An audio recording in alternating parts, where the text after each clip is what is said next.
Hai everyone, kembali lagi bersama saya Yulbar Svanata. Hari ini saya akan mengajak kita semua untuk sama-sama mempelajari esensi kurikulum 2013 IPS SD kelas tinggi. Konsep kurikulum 2013. Yang pertama ada pengertian kurikulum. Secara etimologis, istilah kurikulum atau kurikulum berasal dari bahasa Yunani yaitu kurir yang artinya pelari dan career yang berarti tempat.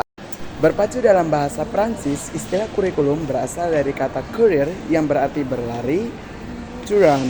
Kurikulum berarti suatu jarak yang harus ditempuh oleh seorang pelari dari garis finish untuk memperoleh medali atau penghargaan. Yang kedua, pengertian kurikulum 2013.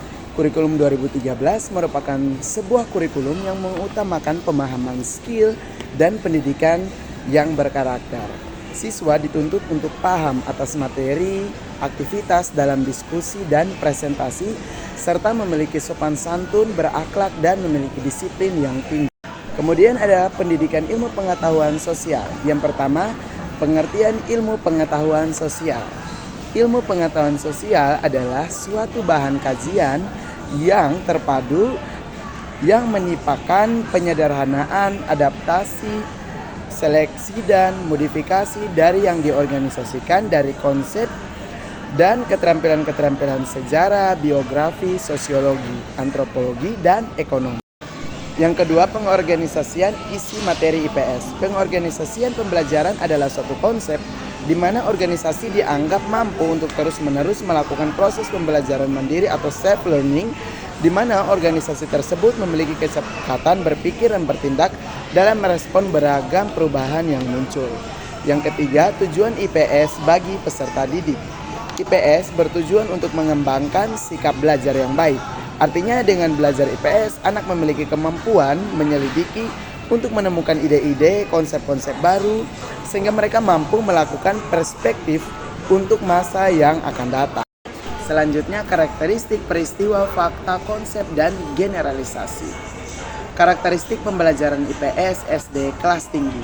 Apabila kita perhatikan dengan teliti dan cermat, bahwa inti proses pembelajaran siswa kelas tinggi atau kelas 4, 5, dan 6 SD adalah suatu proses pembelajaran yang dilaksanakan secara logis dan sistematis untuk membelajarkan tentang konsep dan generalisasi sehingga penerapannya dapat dilaksanakan oleh siswa kelas tinggi SD. Di sini ada metode mengajar, ada simulasi, bermain peran, pemecahan masalah, studi kasus, penugasan, karya wisata, dan proyek. Peristiwa merupakan suatu kejadian yang benar-benar dan pernah terjadi, tetapi masih perlu dibuktikan kebenarannya. Hal ini dikarenakan peristiwa biasanya sudah menjadi sejarah, yakni kejadian yang sudah terjadi di masa lalu. Peristiwa yang telah diuji kebenarannya itulah yang disebut fakta. Secara harfiah, kata fakta berarti sesuatu yang telah diketahui atau yang telah terjadi benar-benar ada. Bisa juga diartikan bahwa itu adalah sesuatu yang dipercaya atau apa yang benar dan merupakan kenyataan. Realitas yang real, benar, dan juga merupakan kenyataan yang nyata. Konsep. Nah, konsep ini merupakan suatu istilah yang pengungkapan abstrak yang digunakan untuk tujuan mengklasifikasikan atau mengkategorikan suatu kelompok dari suatu benda atau gagasan atau peristiwa. Misalnya kita katakan binatang, klasifikasi dari jenis-jenis makhluk yang disebutkan di atas.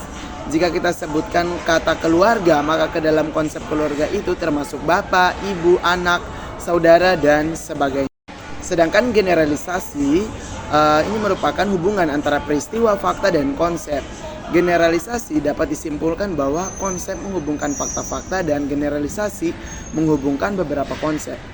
Dengan hubungan itu terbentuklah pola hubungan yang mempunyai makna yang menggambarkan hasil pemikiran yang lebih tinggi. Hasil pemikiran tersebut bisa merupakan kemungkinan yang akan terjadi atau kepastian. Sekian dari saya Yulbar Svanata. Saya mengucapkan terima kasih kepada kalian semua yang telah menonton video ini sampai habis. Terima kasih dan sampai jumpa.